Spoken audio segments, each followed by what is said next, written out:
abracadabra, n'importe quoi, n'importe comment, en hommage à Johannes Bader, le complice du duo Bader-Haussmann à Dada Berlin. Quoi? Tout, feuilletant, en tout, nous, quoi?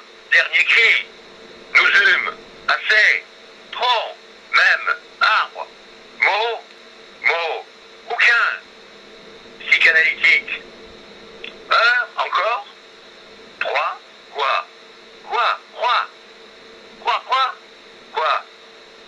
Un sens?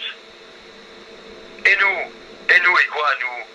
Trop, sortîmes, lire, épaule, contre, mais, trop, rue, haut, chaussée, perché.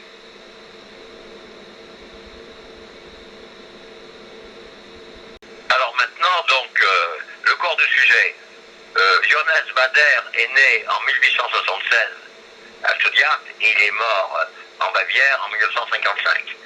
Ce fut le compagnon extrême, le père Dada, le suprême Dada, le Dada mondial, de Dada à Berlin, et l'ami de Raoul Haussmann depuis 1905. En français, nous ne disposons quasiment de rien du tout, hein, sauf dans le Louis Dada d'Haussmann pour la première fois en 1958 chez Eric Losfeld, qui a été repris après en l'an 2000 chez Alia. Et j'espère que bientôt nous aurons dans l'écart absolu un volume Bader vers 21-22. Et on peut en trouver aussi des éléments dans l'almanach Dada d'Hulsenbeck qui a été repris en facsimilé, d'abord en champ libre, puis au Presse du Réel dans la collection L'écart absolu, la série facsimilé. Alors maintenant, je vais donner la parole à son ami Raoul Haussmann, qui dit ce qu'ils ont fait. Deux choses. La première, on peut dire que Haussmann et Bader inventent en 1918 le cut-up, le fameux cut-up de 1959 de Brion Gysin, développé abondamment dans l'œuvre de Burroughs, c'est-à-dire coupé n'importe où et accolé, assemblé. Mais en fait, ça a été inventé dans la rue pour le centenaire de Gottfried Keller en été 1918. Ils ont pris tous deux le bouquin de Keller, hein, le vers Henri, hein, et ils ont lu dans n'importe quel sens, n'importe quoi. Et là maintenant, je donne un petit extrait du Raoul Haussmann de Dazov sur leur action en duo. Poésie sur mesure, toute prête, c'est-à-dire que, récitant à tour de rôle, feuilletant arbitrairement le livre, prenant des fragments de phrases par-ci par-là, sans commencement, sans fin, nous changions de voix, de rythme, de sens, feuilletant d'avant en arrière et d'arrière en avant, spontanément, sans hésiter, sans interruption. Cela donnait un sens nouveau, des combinaisons merveilleuses. Nous ne remarquions pas les passants. En tout cas, nous ne voyions aucun signe d'attention de leur part. Nous continuâmes avec zèle pendant un bon quart d'heure. Nous étions seuls au monde, entourés par le monde entier, qui avait disparu dans l'abîme de notre inspiration poétique, absorbée que nous étions par nos inventions nouvelles. Dernier cri de la poésie préfabriquée.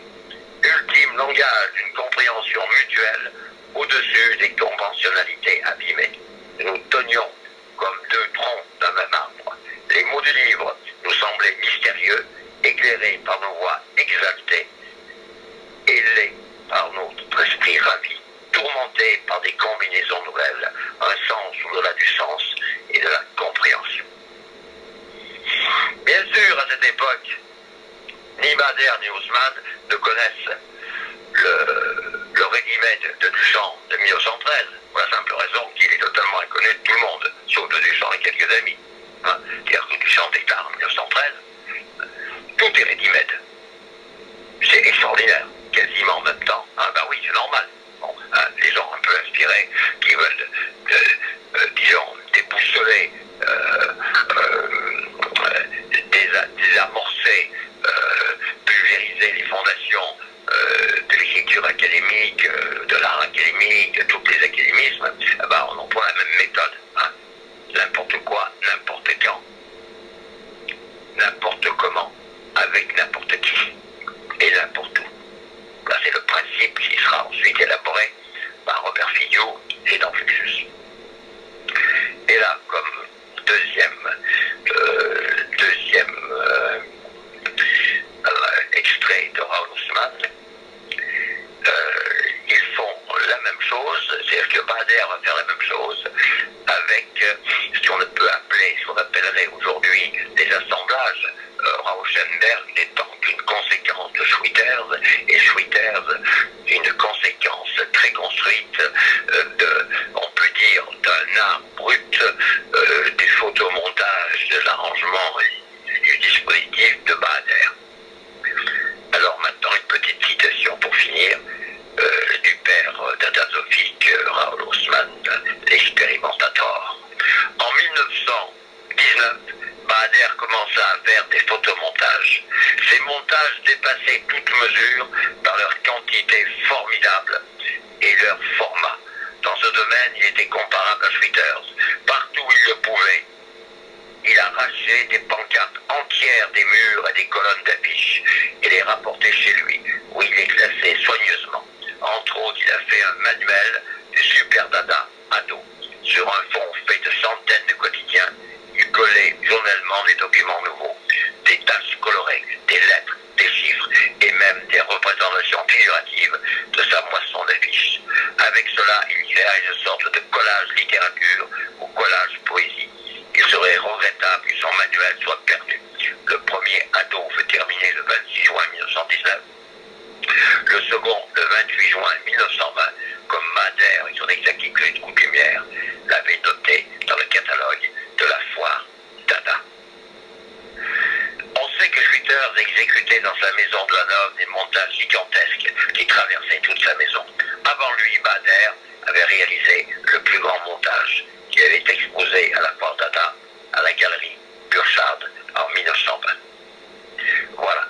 Donc là, nous avons bien entendu, avec Bader qui lui ensuite a dérivé, je dirais pas vers la folie, mais une dérive, après il y a eu le nazisme et tout cela, donc et Haussmann n'avait plus de nouvelles de lui, il est mort dans la pauvreté dans les années 50. Mais nous avons encore un exemplaire unique de ce fameux livre et j'espère qu'on pourra le publier en facsimilé d'ici 2 ans. Et ça c'est fondamental. Ici, le duo Bader-Haussmann. Très peu de gens se souviennent de cela. Très peu de gens le savent. De toute façon, oui, puisque l'information n'a pas été donnée, ça n'a strictement aucune valeur commerciale, évidemment. Dada n'a strictement aucune valeur commerciale, que ce soit à Zurich, que ce soit à Berlin, à New York ou à Paris avec Buisson. Bon, et Bader encore moins. Alors, l'extrême conséquence de tout cela, c'est la construction dès 2000 du musée des musées et de la PTT, ou la poésie totalement totale, et de l'Imperium Maginum Magnificum. Évidemment, les conséquences, des conséquences en zigzag, évidemment. Il n'y a pas de conséquences directes. Voilà. Donc, Caramba et Coyote, Gerwolf, poussé par ces extraordinaires poussés, à pousser encore plus loin, puisqu'il y a maintenant Inalpina, donc ce fameux musée des musées, uniquement ce rendez-vous. Hors de tout marché, et d'une valeur cosmique inestimable, puisqu'il y a le musée dedans. Ça, c'est le musée dedans. Et il y a le musée cosmique de l'Imperium Maginum Magnificum dehors, dans le cosmos, sur la Terre, avec les nuages, avec le ciel. Et c'est sublimissime. Alors, pour finir, encore 49 secondes.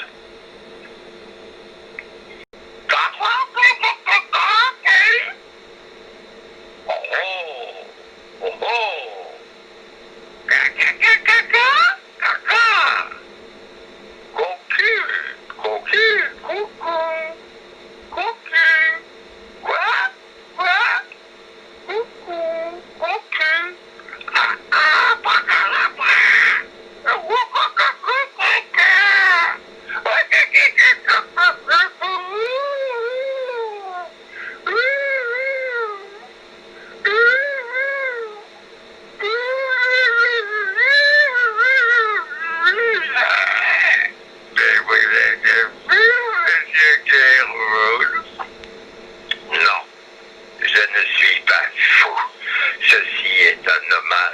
à mes 3 ans